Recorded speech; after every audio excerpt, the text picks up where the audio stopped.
Tutur Tinula kali ini mengetengahkan episode ketiga dengan judul Daun-Daun Bersemi Lagi.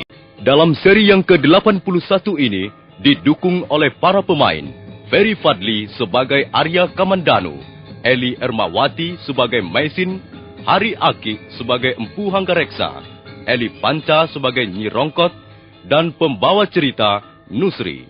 Selamat mendengarkan.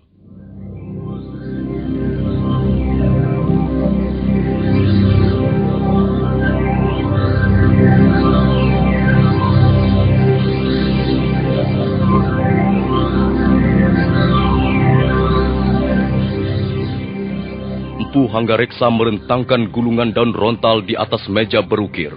Arya Kamandanu mengamati gambar dua orang asing yang terpampang di dalam selebaran daun rontal. Kemudian wajahnya menunduk.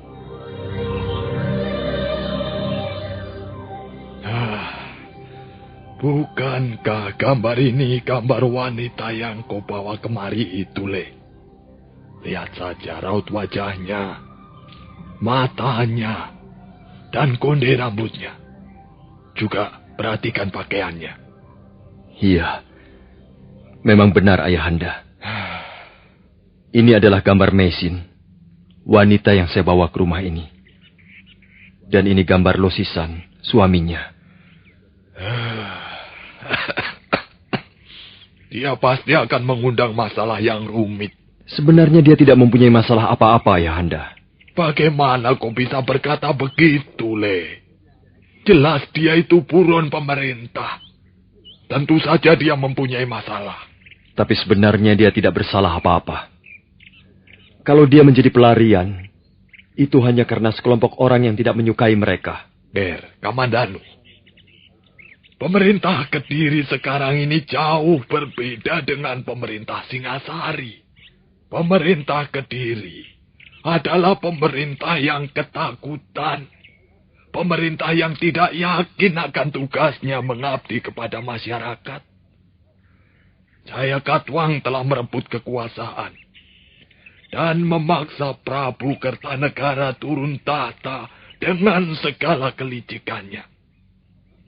Karena itu, sekarang dia merasa terus-menerus dibayang-bayangi musuh dalam selimut.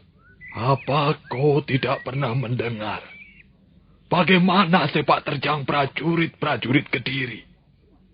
Mereka menjadi puas, beringas, dan brutal.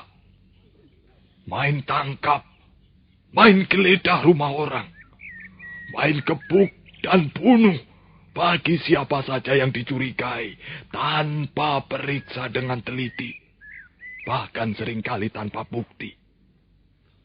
Hal itulah yang membuatku cemas, Kamandanu. Iya, saya mengerti ayahanda. Kau pasti tahu. Dan pemerintah Kediri juga tahu bahwa aku, ayahmu ini, adalah bekas pegawai, bekas orang kepercayaan Prabu Kertanegara. Dan semenjak Prabu Kertanegara wafat dan Singasari jatuh ke tangan Jayakatwang, semuanya mendadak berubah. Aku bukan saja menjadi orang yang disingkirkan, tapi juga dicurigai.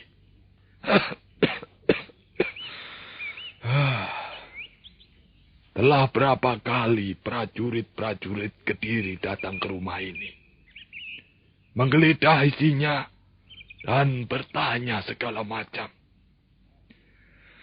Untung saja, masyarakat di sini masih mau membantu aku, hingga aku tidak ditangkap.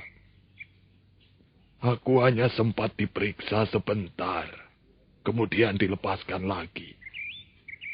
Namun begitu, Le. Aku ini merasa telah kehilangan segala-galanya. Aku tak punya apa-apa lagi sekarang.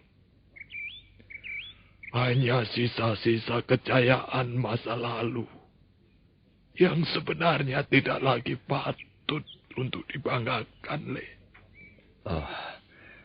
Apakah selama ini ayahanda masih bekerja membuat senjata pusaka? Tidak. Aku sudah menghentikan kegiatanku. Bahkan senjata pusaka simpananku, sebagian sudah dirampas prajurit-prajurit Kediri sewaktu mereka menggeledah rumah ini. Sekarang hanya tinggal beberapa potong saja. Hanya sisa-sisa karya masa lalu yang tak patut dibicarakan, Le. Bagaimana dengan Kakang Dwi Pangga? Hah? Siapa? Kakang Dwi Pangga. Apakah dia masih di Manguntur bersama istrinya? Apakah mereka sudah mempunyai anak? Sebentar. Siapa yang kau bicarakan ini, Kamandanu? Kakang Dwi Pangga. Aku tidak mempunyai anak bernama Arya Dwi Pangga. Aku tidak mau bicara soal itu. Oh, maafkan saya, Ayahanda. Ya. Baiklah. Sekarang bagaimana anakku? Aku tidak keberatan kau membawa wanita itu ke rumah ini. Tapi kau tahu masalah yang kita hadapi, kan? Ayahanda tak perlu merasa khawatir. Saya akan menjaga rahasia ini. Saya akan selalu waspada. Dan sebaiknya jangan kau biarkan dia keluar rumah. Baik, Ayahanda. Saya akan menjaganya.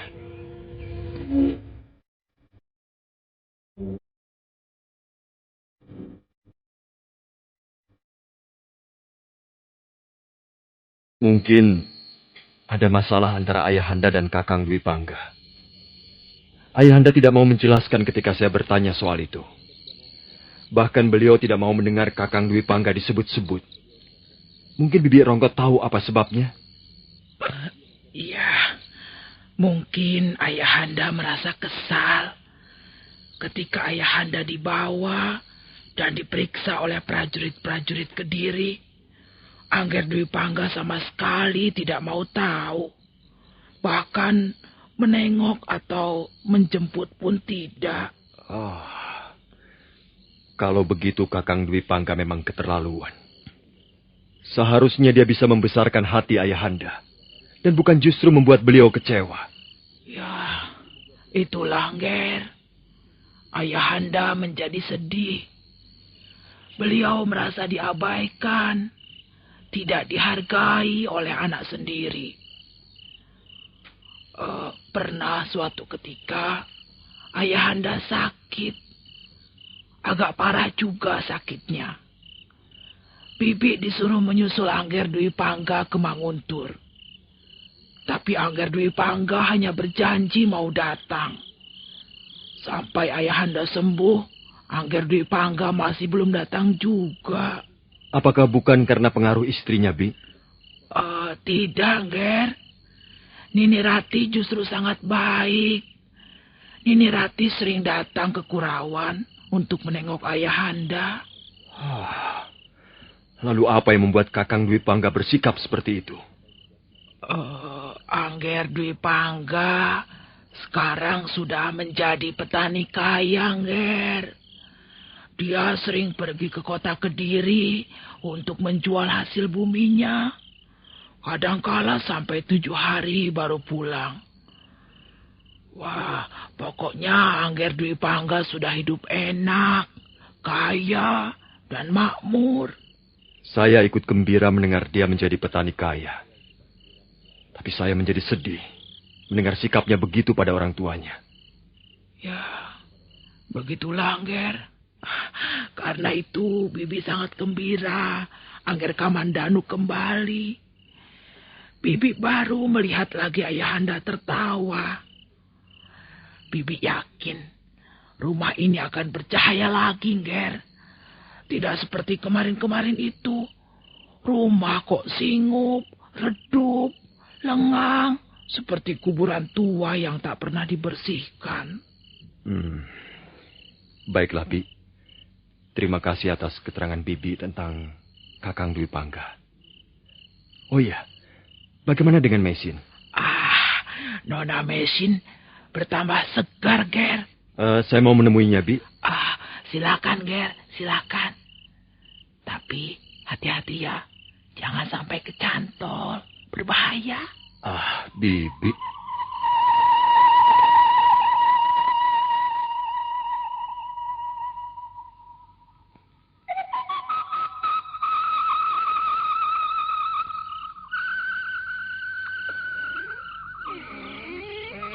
Mesin, Tuan, mengapa kau masih memanggilku Tuan?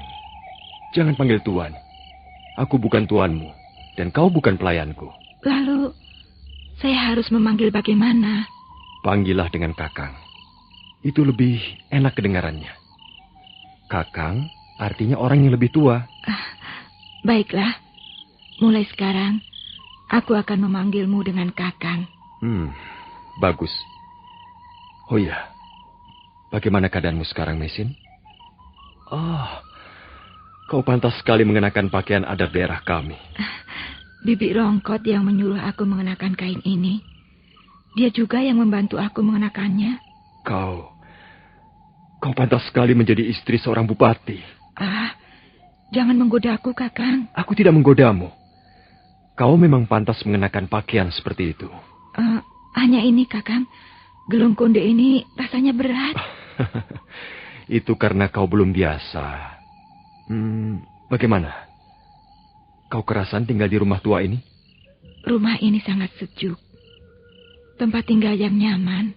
Kau bisa tinggal selamanya kalau kau mau. Tidak harus begitu, Kakang. Masa aku akan tinggal di sini selamanya? Itu hanya sebuah tawaran. Terima kasih, Kakang. Tapi... Ada apa? Sudah 3 hari aku tinggal di sini. Rasanya sumpek sekali, Kakang. Aku hanya diam, tidak bekerja apa-apa. Kerjaku hanya makan dan tidur saja. Aku seperti burung di dalam sangkar, Kakang. Duniaku menjadi sangat terbatas. Aku bisa memahami perasaanmu, Mesin. Kau pasti bosan terus-menerus berada dalam ruangan ini. Tapi aku tidak berani melanggar perkataan ayahku. Melanggar bagaimana, Kakang? Mengapa kau harus melanggar? Ayahku menyuruh agar kau jangan pergi kemana-mana. Mengapa? Seringkali prajurit-prajurit Kediri singgah di desa Kurawan. Ayahku takut mereka akan memergokimu di sini. Kalau begitu, desamu ini tidak aman. Bukan begitu. Di sini aman. Hanya kita harus selalu berhati-hati. Tapi sampai kapan aku harus mengurung diri di ruangan ini? Sudahlah. Sekarang begini saja. Kalau kau ingin pergi berjalan-jalan di luar, mencari udara dan pemandangan yang segar di luar, akan kuantarkan. Tapi bagaimana kalau sampai ayahmu tahu, Kakang? Tentu saja jangan sampai beliau tahu. Karena itu, kita harus berangkat dengan diam-diam.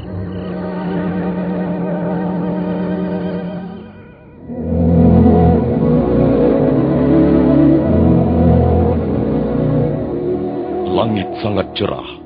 Angin bertiup lembut dari lereng Gunung Arjuno menyejukkan daerah-daerah di sekitar Kurawan. Arya Kamandanu membawa Mesin keluar rumah dan mereka terus melangkah sambil bersembunyi menghindari berpapasan dengan orang desa. Menjelang tengah hari, mereka tiba di tepi padang ilalang. Kita sudah sampai. Bagaimana? Bukankah tempat ini sangat indah? Rasanya tempat ini terlalu sepi. Iya. Tempat ini letaknya sangat terpencil. Hampir tak ada orang datang kemari. Kecuali anak-anak yang mengembalakan domba atau kerbau di sore hari. Memang, tempat ini sungguh indah. Dataran luas yang penuh ditumbuhi rumput ilalang. Aku teringat Bukit Omosan yang tak kalah indahnya. Di lereng bukit itulah aku dibesarkan oleh ayah angkatku, Pendeta Mapohi. Mesin? Mesin? Apa yang sedang kau pikirkan? Apa, Kakang? Kau sedang melamunkan sesuatu? Ya. Tiba-tiba aku ingat desa di mana aku dibesarkan. Tempat yang sunyi dan damai seperti ini membuatku terkenang pada lereng Bukit Homosan. Biasanya di sore hari kami, aku dan Lo, duduk di serambi kuil. Kami bercakap-cakap tentang panen, tentang ternak domba, tentang masa depan perkawinan kami, sambil makan kacang merah. Sementara itu mata kami tak lepas memandang burung-burung camar yang terbang rendah. Kadangkala sayap mereka menyentuh puncak gulungan ombak yang mendebur sepanjang hari tiada henti. Dia masih tak bisa melupakan masa lalunya bersama suaminya. Agaknya bukit-bukit kenangan itu begitu indahnya dan mengesankan. Kakang, apakah kau juga mempunyai tempat yang banyak menyimpan kenangan indah? Tidak. Aku tidak mempunyai kenangan apa-apa. Kau selalu membanggakan tempat ini, tepi padang ilalang ini. Kau selalu membujukku agar aku mau datang ke tempat ini.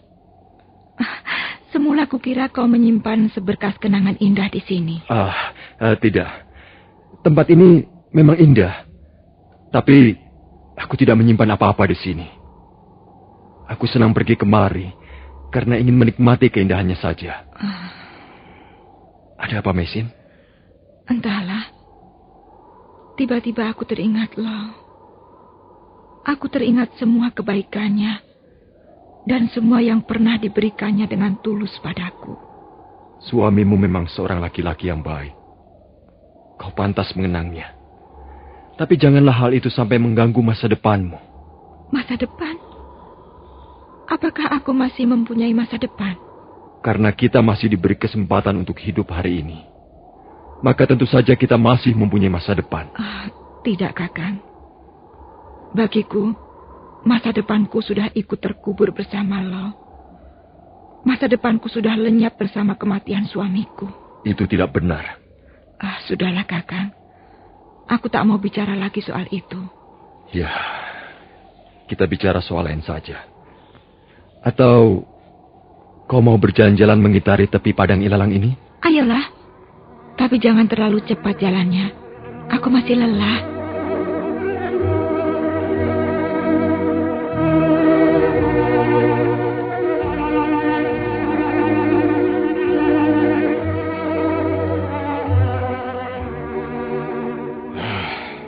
Aku tidak tahu apa sebenarnya yang diinginkan anak itu. Maksudku Kamandanu itu. Apa yang diinginkannya? Ada hubungan apa dia dengan wanita asing itu? Apakah Angger Kamandanu belum menjelaskannya pada Gusti? Sudah, Nyi. Tapi aku belum mempercayai keterangannya. Aku ini tetap curiga bahwa di antara mereka pasti ada apa-apanya. Lalu, bagaimana kalau menurut pendapatmu? Ya, nampaknya memang begitu, Gusti. Sepertinya, kalau hamba perhatikan, Angger Kamandanu mempunyai perhatian khusus pada Nona Mesin. Nah, itulah yang aku tidak suka. Mengapa, Gusti? Bukankah hal itu sudah biasa?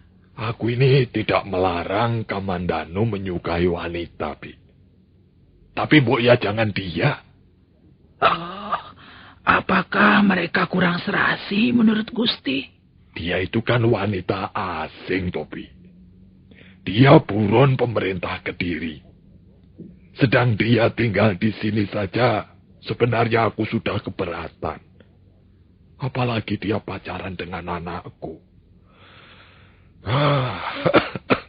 Hal itu nantinya pasti akan mengundang masalah yang gawat. Ya, hamba tidak bisa bicara apa-apa, Gusti. Walaupun sebenarnya hamba kasihan sekali melihat Angger Kamandanu. Kau kasihan, Nyi. Apalagi aku orang tuanya. Justru karena itu, kita harus bertindak tegas. Pokoknya harus dicari cara agar hubungan mereka itu terputus.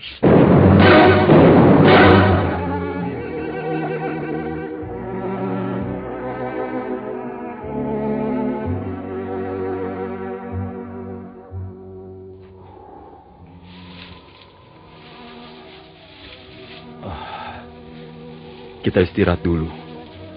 Kau nampak lelah sekali. Jalan setapak ini, kalau terus menuju kemana, Kakang? Kalau terus, kita bisa menuju ke bekas rumah tinggal Paman Ranubaya. Oh iya, coba. Aku ingin melihat pedang naga puspa itu. Jangan, Kakang. Lebih baik jangan. Lau pernah berpesan padaku agar senjata ini jangan digunakan untuk permainan. Aku ingin mencobanya barang beberapa jurus. Jadi kau tidak percaya padaku? Bukan begitu. Aku takut kau mendapat bahaya, Kakang. Almarhum suamimu pernah mengajarkan bagaimana caranya menggunakan pedang pusaka itu. Kau masih juga tidak percaya? Baiklah, aku tidak akan memaksa. Kau bersungguh-sungguh, Kakang? Tentu saja aku bersungguh-sungguh. Aku ingin merasakan getaran senjata itu. Senjata ciptaan guruku. Baiklah. Tapi jangan lebih dari 2 jurus. Kau berjanji, Kakang? Aku berjanji.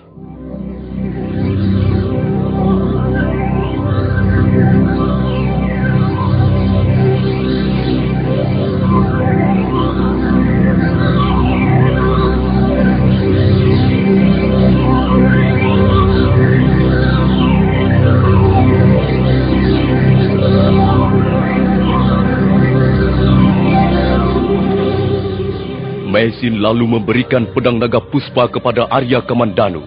Arya Kamandanu menimang-nimang sejenak senjata pusaka itu, sementara Maisin melangkah menjauh.